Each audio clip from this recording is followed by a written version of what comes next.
Umalis na sa Escoda Shoal ang BRP Teresa Magbanwa matapos ang 5 buwang pagbabantay sa umano'y reclamation activities ng China.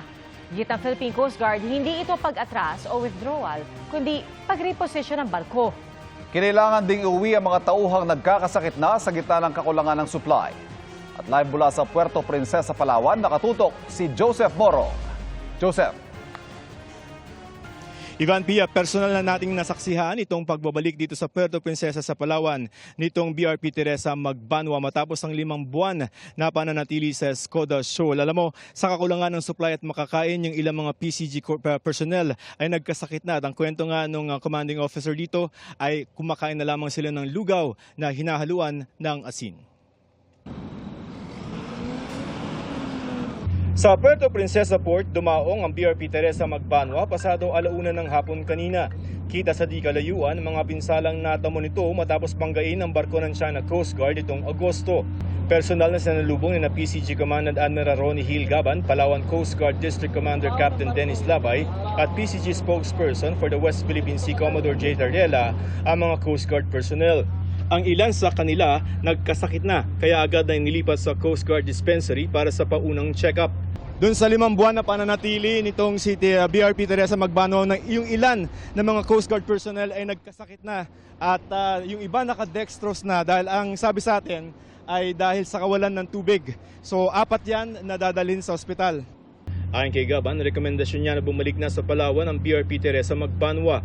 Bukod sa masamang panahon sa lugar, nagkukulang na rin ang pagkain ng lampas 60 personnel. Well, we have a National Maritime Council. I made a recommendation, yes. I made all the consultations necessary to come up with a sound decision. And I think we've made the right thing. Pinarangalan ang mga tropa na sakay ng BRP Teresa Magbanwa. Kabilang ang commanding officer ng barko na si Lieutenant Commander Efren Duran Jr. na hindi mapigilang maiyak lalo ng kausapin at gawaran ng medalya.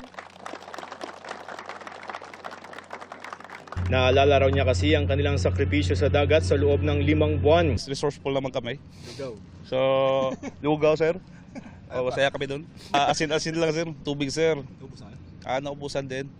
Pagkatapos ng pagbibigay ng parangal, Today is a celebration, is a thanksgiving of a very successfully conducted mission by this ship. So this is a reintroduction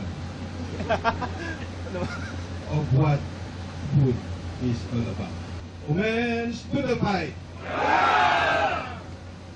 nagsalo-salo ang personnel sa Budo fight sa pangunguna ni Gaban. Ngayong araw, sinabi ng tagapagsalita ng China Coast Guard sa Chinese state media na nag-withdraw o matras ang BRP Teresa Magbanwa.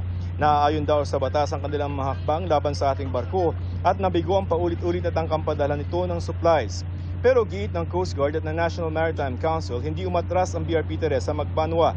Ang pag-uwi ng barko sa Palawan ay hindi rin daw tugon sa panawagan ng China na tanggalin doon ang barko. Hindi tayo nag-withdraw. We reposition the vessel. We will maintain our presence in all of our exclusive economic zones, including Escoda Shoal. Ivan, ayon nga dito kay Admiral Gaban ay tinuturing nilang mission accomplished itong BRP Teresa Magbanwa. Ivan? Joseph, nabanggit ni Coast Guard Chief Gaban na pananatilihin natin ang ating presence sa ating EEZ. Ibig sabihin ba niyan magkakaroon ng kapalit itong Teresa Magbanwa? At itong Teresa Magbanwa sinasabing repositioning lang. Within the vicinity pa rin ba ng Escoda Shoal o sa ibang area na? Ang sinasabi nitong si Admiral Gaban, yung Escoda Shoal ay napakalawak na lugar, no? At kung hindi mo to, kumbaga ang sinasabi niya ay hindi no pwedeng harangan lamang at bakuran. So ang tanong natin kanina ay meron bang pwersa tayong ipapadala doon? Pagka kasi ganyan yung tanong natin sa Coast Guard and even sa sa AFP, no? Ang tinatawag nila dyan ay operational matters. Suffice it to say na ang sabi ng pamahalaan ay hindi natin bibitawan at hindi natin iiwan yung Escoda Shoal. Ivan? Joseph Borong, maraming salamat. Mga kapuso, patuloy na tumutok sa mga balita, mag-subscribe sa GMA Integrated News sa YouTube. Sa mga kapuso abroad, samahan nyo kami sa GMA Pinoy TV at www.gmanews.tv.